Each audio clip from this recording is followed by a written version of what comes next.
Gentlemen, thanks for joining me to discuss another news topic this week. This one is the growth in the ultra luxury market. That's homes going for over $10 million.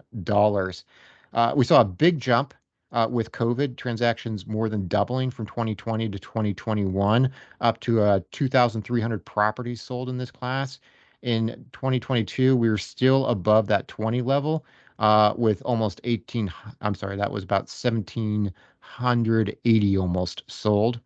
Um, Typically, at least from this news story, that's San Francisco, LA, New York City that are usually driving that volume. But we've seen a big jump in like the Palm Beach, Miami markets you guys are familiar with that have always had a bit of this, Austin, and then some new ultra luxury markets according to this article, like Brooklyn, North Florida, Boulder, Dallas, Fort Worth, Central Florida, the East Bay. Anyhow, just your thoughts on the growth we've seen post-COVID in the ultra luxury residential home market. I don't think it's post-COVID. I think that our article probably should go back and dig a little deeper. So my experience, and Jeff will probably talk about it as well. Palm Beach and Jupiter Island and Naples have always had 20, 30, $40 million plus properties since the beginning. I mean, 20, 30 years ago, they had properties that expensive. These days they're 80, $100 million. I mean, it's you know, everything else pales in comparison. I'm trying to think about how I wanted to phrase that without sounding like a jackass. But some of the other areas that they're that Difficult. they're that they're missing, I know anything that comes out of my mouth, right? So they miss like Sarasota. That's not on the radar. Sarasota is 12 to 1,500 a foot, up to 2,000 a foot. Some of the condos there on the top floors are 40 to $60 million right now. Naples. What about St. Petersburg, right outside Tampa? St. Petersburg, again, downtown, they have high-rise buildings, and this is post-COVID. The pre-COVID numbers were about 80% of that. So I mean, pre-COVID, that $40 million condo was about 30 to 32 million bucks. And I've been in those areas for a long time, and I've been pulling that real estate.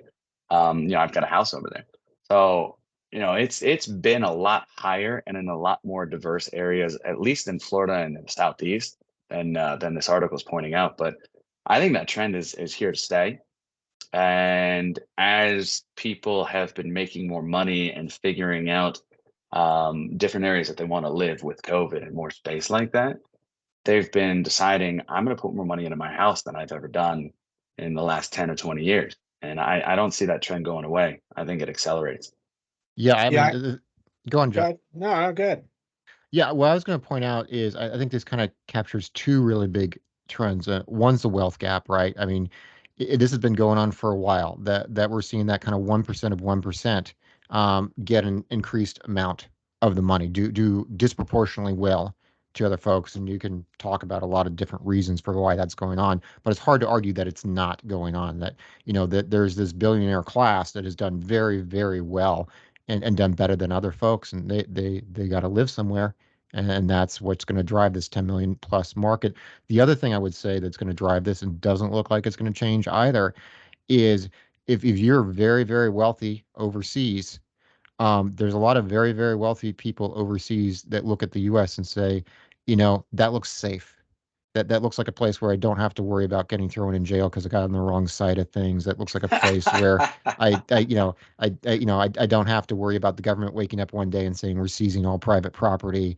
I think the U.S. has been and is going to remain a safe haven for global wealth, and that's particularly attractive to people in parts of the world where their situation in a year, a month, or a day could change to where they're looking to be somewhere else.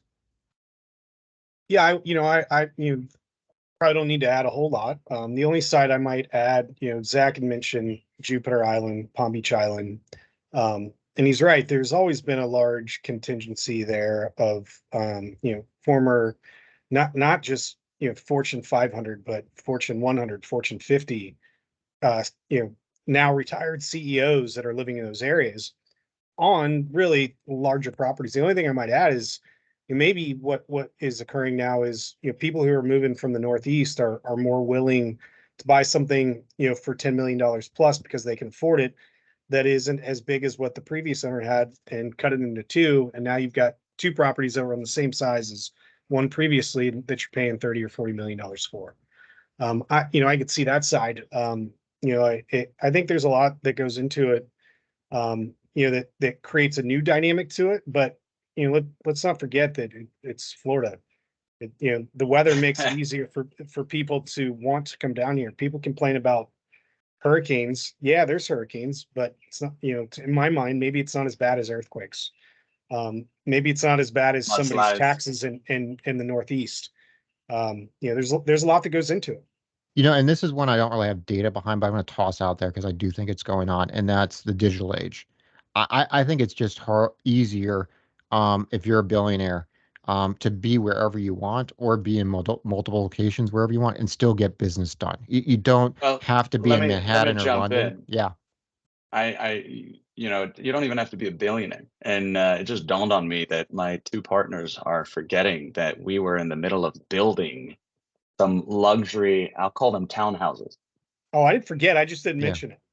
They were 5,000 square foot each. There was two of them. We were buying a broken development deal, and that deal was going to go to us for the land for $6 million, and we were going to build the townhouses for another 5 to finish them off. And it was about 11, and we were looking to sell them for about 14 to 16 million bucks, about $7 to $8 million a piece. So we ended up passing on the deal, and those numbers sound outrageous, by the way, when you're building stuff, but we ended up passing on the deal. And they ended up pre-selling for 100% proceeds. I mean, cash in escrow, not like a deposit, for $8.5 each. And upon closing, and this is pre-COVID, mind you, and upon closing, they moved in, and less than a year later, they each sold for over $11 million each. I don't even want to know what happened post-COVID to those units, because that's an astronomical deal for a townhouse. And those people are not billionaires, and that's what you're seeing. It's 100 millionaires. It's affluent people. Yep. And they can fly wherever they want. They can work from wherever they want, and that's what you're seeing too. So I mean, there's another aspect of the article that was missed.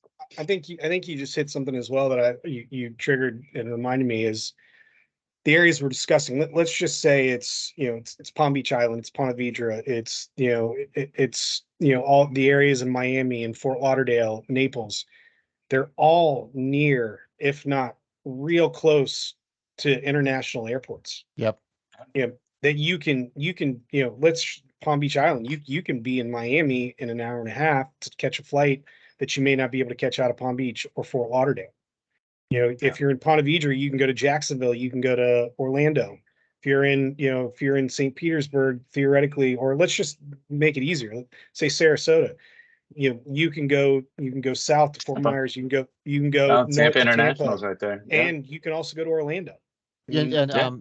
Before we close this one off, we just talked about a story in terms of New York having problems. I think this goes right to that, is that we've now got a class of very affluent people that can live and work wherever they want. And I would argue that if your area starts screwing up the quality of life, that tax base is going to be gone in a heartbeat. And I think that's a new reality that politicians have not grasped yet. And I think we're going to be talking about some of that and the implications of this very affluent multimillionaire, billionaire class that they're having, not just on residential, but by a side effect also commercial, where you put the offices and everything else.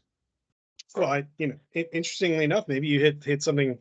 Maybe it's not just the very affluent class that's moving out of those areas. Maybe it's those officials who live and work in those areas, but also live and work somewhere else. Political corruption, like throwing that in right at the end. Yeah. We will have to follow up on that story. Thanks a lot, gentlemen.